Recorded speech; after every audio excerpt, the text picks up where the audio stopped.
sarà un buon futuro se il tuo presente passa attraverso un insegnante,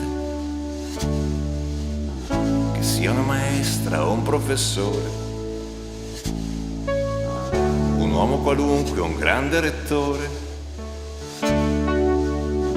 La loro missione è di educare la mente a chi ha bisogno di sapere in ogni parte del mondo, insomma a tutta la gente. Mettere in moto di ognuno le doti,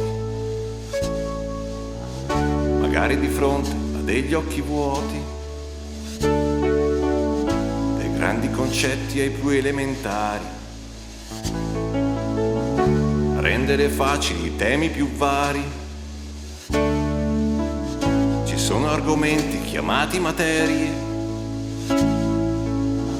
che vanno spiegate da persone competenti, da persone preparate, da persone serie.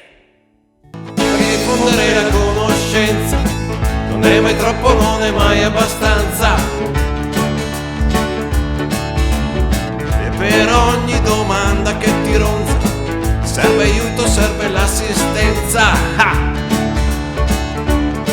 E si sente la campanella e quella che suona, che trilla, tutti pronti per il proprio dovere.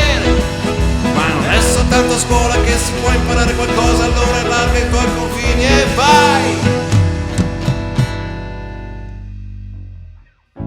E tu che apprendi, non fare il bulletto, cerca piuttosto di portare rispetto, per non evocare quei tempi lontani, quando la cultura batteva le mani per farti capire le cose noiose. Usavano tecniche, credimi, a volte molto pericolose, perché diffondere la conoscenza non è mai troppo, non è mai abbastanza.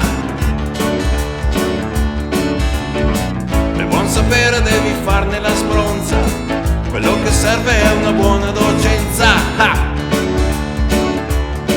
E verifiche orarie scritte, viste, riviste corrette, ancora non basta quello che sai. Spiegagli, spiegami.